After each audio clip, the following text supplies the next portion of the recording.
Bom dia, gente, tudo bem com vocês?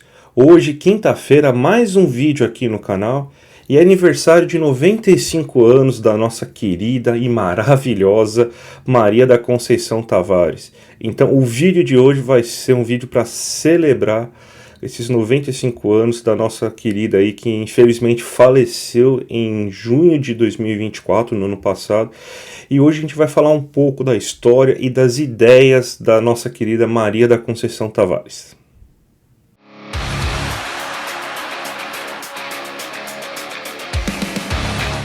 Bem, gente, antes de tudo, eu vou pedir aqui para vocês curtirem esse canal aqui, para vocês seguirem esse canal, se inscreverem, para quem chegou até aqui, para não perderem nenhum conteúdo. De terça a sexta-feira sempre tem conteúdo novo aí falando de economia. Essa semana mesmo foi uma semana que eu passei mais falando aí sobre temas mais... sem falar tanto assim de dados, mas eu falei bastante aí de temas bem relevantes, Bolsa Família. Hoje mesmo vou falar da Maria da Conceição Tavares, então para não perder nenhum conteúdo, se inscreva aí no canal para vocês não perderem um segundo aí do conteúdo que eu estou criando aí para vocês. Bem, hoje, 95 anos da Maria da Conceição Tavares, eu acho que ela é uma das economistas mais importantes da história do Brasil, se não a mais importante, né? Porque ainda mais para nós heterodoxos, né? Eu costumo falar que ela é a mãe de todos nós heterodoxos. Ela fundou a Escola de Campinas na Unicamp, que é o berço das ideias heterodoxas aqui do Brasil. Tem outras escolas muito importantes hoje aqui no Brasil, o FRJ, que inclusive a nossa querida Maria da Conceição Tavares trabalhou também, o FMG também tem um bom centro heterodoxo de economia, mas tudo começou com a Unicamp nos anos 60 e 70, e ela estava lá fundando junto com, por exemplo, Luciano Coutinho e tantos outros professores aí. E ela formou uma dezena de economistas extremamente importantes, né?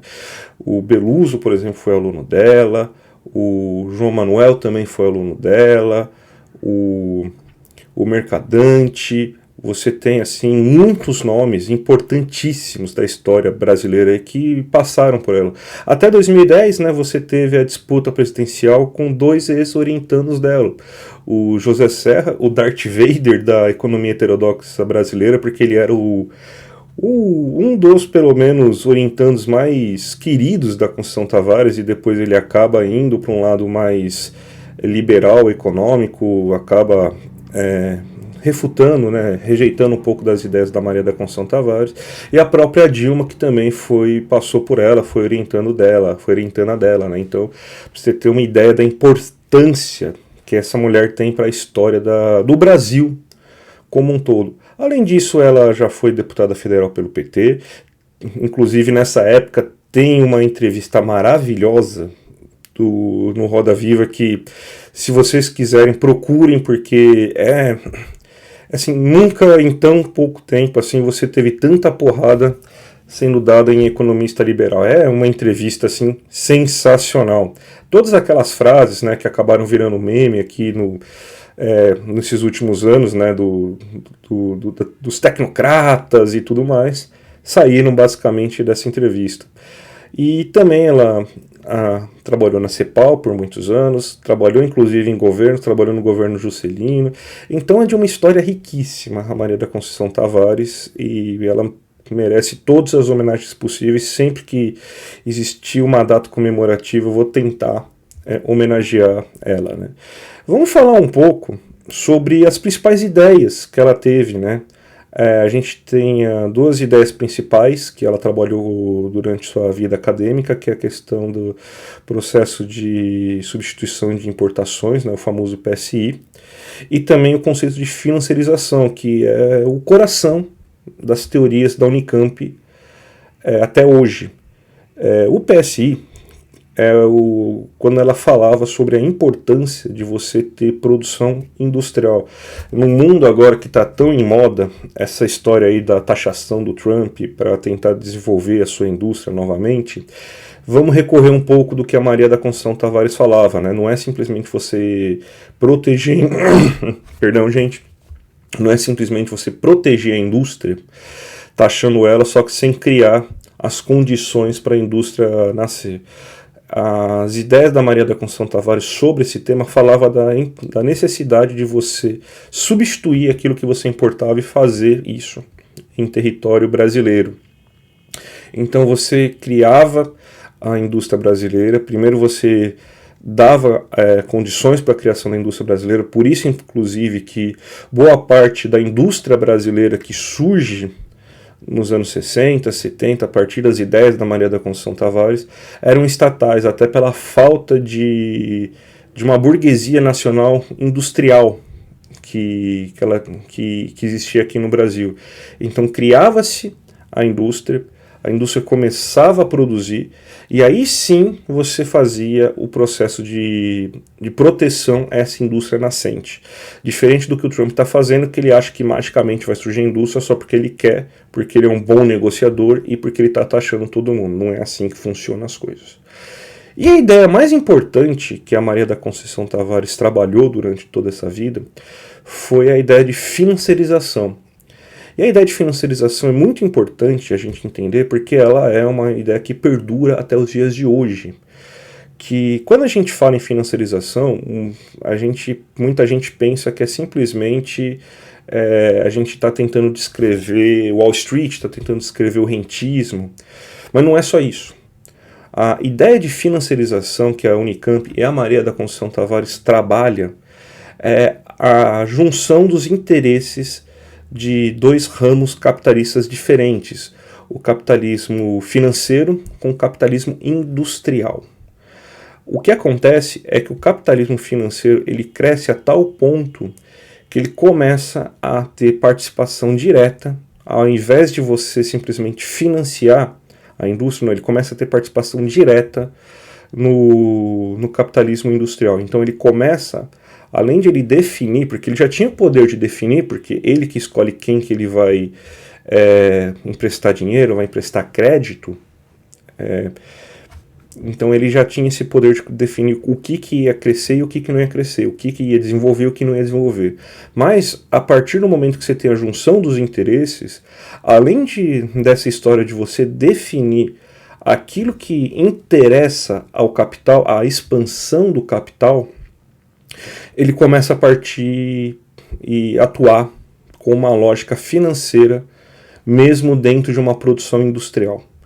Então, quando você tem a produção industrial, o capital industrial ele tem a lógica por si só de fazer com que a produção cresça e você maximize o lucro, sempre pensando na produção. O capitalismo financeiro não. O capitalismo financeiro quer maximizar o lucro e até mesmo o lucro industrial, só que a partir da lógica financista, ou seja, você não importa mais, a produção não é mais o coração do negócio. Agora o coração do negócio vai ser você colocar dinheiro no mercado financeiro, você pautar a sua produção para tentar fazer com que o acionista seja o maior beneficiário. Então você sempre atua, a atuação da sua empresa sempre vai ser visando o lucro do acionista, não mais a produção. Vai ser agora um capital que ele vai reduzir custos, ele vai trabalhar sempre com o mínimo custo possível para maximizar o lucro, então ele sempre vai olhar a partir dessa lógica. E agora todas as empresas do mundo, quando você tem o grande capital, ele começa justamente a partir dessa lógica, ou seja, todas as empresas grandes hoje, os grandes conglomerados, as principais holdings do mundo trabalham na lógica financeira. Então é sempre o shareholder value, né, que é você trabalhar para aumentar o valor da sua ação. Pouco importa qual que vai ser sua receita, pouco importa, na verdade, sim, no final, até se você tem um lucro exorbitante, porque o lucro exorbitante não vai servir para nada se isso não valorizar o acionista, não valorizar o valor da sua ação no mercado financeiro. É só a gente ver como funciona a Petrobras. Ela pode anunciar um lucro recorde, mas se não tem distribuição que os acionistas considerem consideráveis, considerem razoáveis, as ações caem. Se mesmo com o lucro recorde ela decidir fazer um reinvestimento maior do que o mercado queira, as ações caem. Então é isso. A lógica da financiarização que a Maria da Conceição Tavares e a própria Unicamp trabalhou a vida inteira é pautada nisso. Então, gente, a gente vê aí como essas ideias da Maria da Conceição Tavares continuam atuais e continuam ricas até hoje, né? Ela sempre trabalhou pensando numa economia solidária, sempre trabalhou numa economia para todos, sempre pensou assim, numa visão assim, bem heterodoxa. Eu acho até difícil rotular ela como se ela fosse uma keynesiana, uma kardeciana, porque ela criou uma escola própria, que é a Escola de Campinas. Então você vê assim como que é importante. Se ela criou uma escola econômica só dela, é um negócio absurdo. É um negócio absurdo. E por isso que ela sempre vai ser a maior economista aí de todas, a mãe de todos nós heterodoxos. Gente, eu espero que vocês tenham curtido esse vídeo. Se curtiram o vídeo, dá o like aí no vídeo. Se vocês esperaram para ver até o final aí do vídeo, para ver se gostavam do canal, para se inscrever, se inscrevam. Acha que tem alguma coisa que eu precisei falar, que eu preciso falar mais sobre a Maria da Conceição Tavares? Escreve aí nos comentários. Se gostou, também escreve nos comentários. E a gente se vê amanhã, então, na sexta-feira, antes da gente sextar, vai ter um vídeo aí pra gente comentar. Tá bom, gente? Um grande abraço e até a próxima.